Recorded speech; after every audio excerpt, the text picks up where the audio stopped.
So today we're gonna be breaking down the importance of coffee just splashed in my face. We're gonna be breaking down the importance of dancing from your center and of allowing your dance to sort of begin and end with what's going on in your center. This is a super important concept that I become increasingly convinced of as I continue in my dance journey. And so I just want to share it with you guys and also maybe give you a couple drills that you can utilize to kind of familiarize yourself with this idea even more. So let's go ahead and break down this idea. Hopefully you guys enjoy.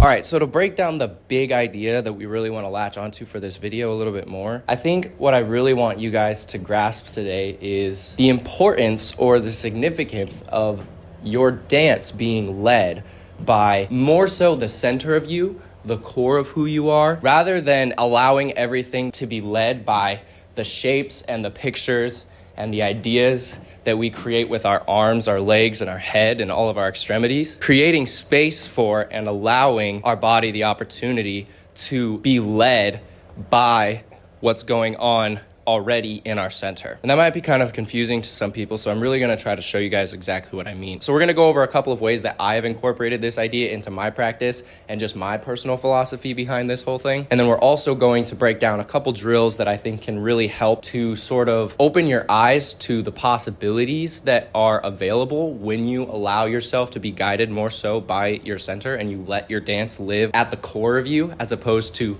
out in your extremities. And also hopefully those drills will just give you a tool that you can add to your training. So now I often use breaking top rock as an example in my videos. I think it's partially because when we're talking about hip hop, breaking is about as hip hop as you can get. But breaking gives us a great example of how this can actually change your movement and the effect that actually letting your center lead can have on the way that you dance. So I'm gonna try not to talk through this too much. I'm more just gonna try to show you. So if we're using top rock as an example, it can be the difference between doing movement like this and doing movement like this.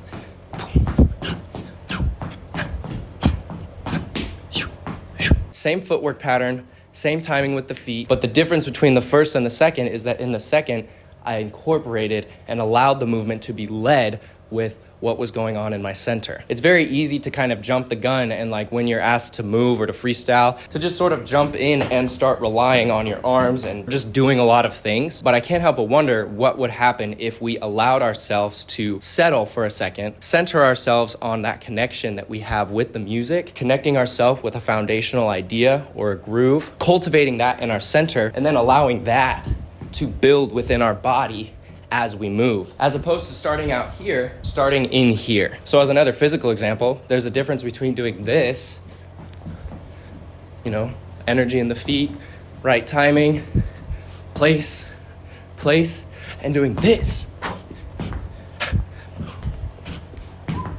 And that's what makes it look like hip hop. Now, hopefully you can see this in these examples that I'm giving you, but allowing yourself to be guided by that foundational connection will, I think, produce a much more authentic iteration of your style and of your approach to hip hop than memorizing a bunch of steps and positions and trying to make them look cool ever will. It's not that memorizing steps or doing all those things is bad. That's good too. And maybe someone might feel more connected to just the idea of doing cool steps. But for me, I find that if I can establish that foundational central connection when I dance, things just go better. And I feel aligned and like everything's in the right order and I'm able to think clearly and to then experiment and to expand on the ideas that I may have when I lead from this place. So I hope that that kind of clarifies the idea that we're really trying to approach here today. Now we're gonna try to jump into some practical ways that you can experiment with this idea of leading from your center, and just a couple drills and concepts that I think you can incorporate into your practice that will help you integrate this idea into the way that you dance. So the first drill that I have is very simple.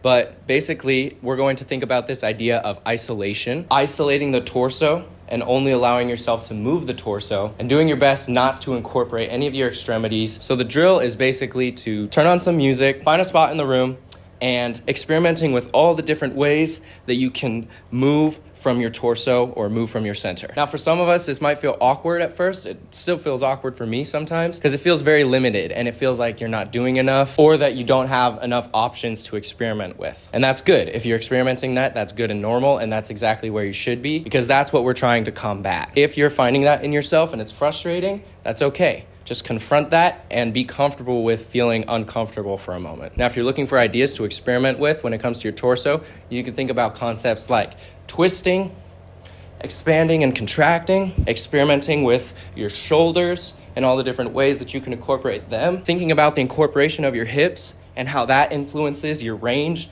and the variation that you can play around with, twists, pops, body rolls, undulation. You could experiment with leading with different points. You could start with your chest. That's an easy one. Thinking about drawing shapes, adding in rolls, and really just allowing yourself the freedom to explore in that position. Now, a couple things to keep in mind. I think it's super important to, as best as you can, try not to let other things get involved. It's very easy to, when you do this, to sort of get away from the isolation idea and to start incorporating the rest of your body, which will be a good thing eventually once you are more connected with this idea and it's more established within yourself. But in the beginning, maybe try your best to really isolate just this part of your body. You could even put your hands behind your back if you wanted, but just really truthfully putting a lot of intention into that one specific part of your body. Limiting yourself, the options that you have to play with will, I think, increase your creativity and force you to create new ideas and new pathways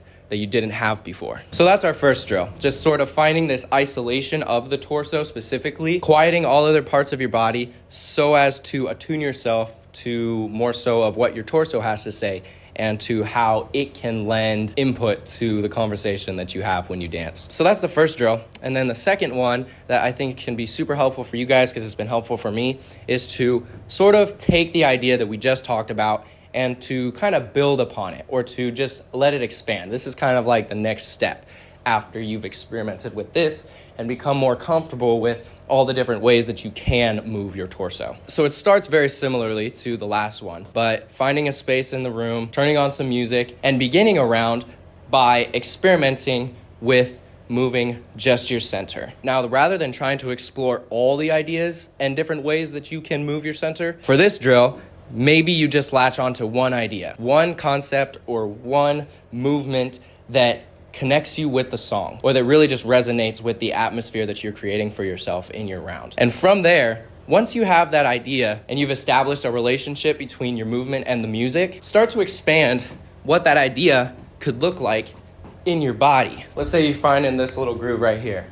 Maybe from here you start to build it a little bit. 1, 2, 3, 4. 1, 2, 3, 4. 1, 2, 3, 4. And steadily you just progress and add new layers to this foundational idea, maybe adding in feet, adding in your arms, facing different directions, trying out different variations of the idea, and really just exploring, but beginning from a more simple place that is founded in that groove that you've established in your center. Now, why is this important? Now, obviously, different people might say this for different reasons, but for me, I think it's because true, authentic hip-hop, whether you're talking about dance or any other element of the culture, is truly led from the heart and truly led from the soul. Hip-hop is not just a dance, it's not just a music genre, it's not just even artwork. It's the voice of a people group. You might hear people say that hip-hop is more so a culture than anything else, and I agree with that. When it was created, hip-hop really became a voice for the voiceless. And so honoring that, even if it is in just not allowing yourself to get caught up in just trying to look cool while you dance, and really just being able to establish a true meaningful connection between you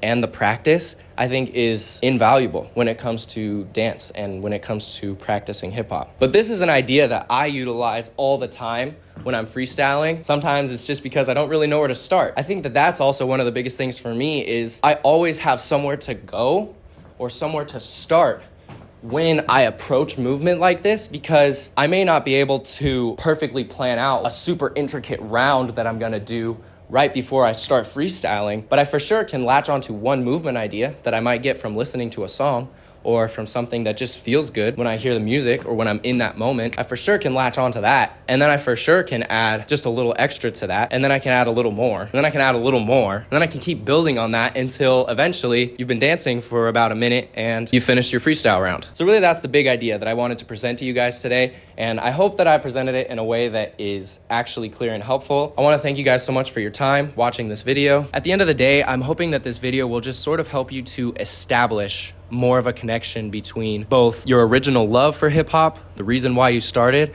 and also your natural inclinations or gifting when it comes to the dance. Maybe you don't feel like you're gifted, but obviously there's something with hip hop that resonates with you. And so not minimizing that or belittling that and recognizing I have something inside of myself that makes me unique and I can bring that out when I freestyle. And I think that that starts from leading with this as opposed to leading with this. So let me know if those drills are helpful for you guys. And also if you would like me to break them down a little bit better, be sure to just comment down below any questions that you have.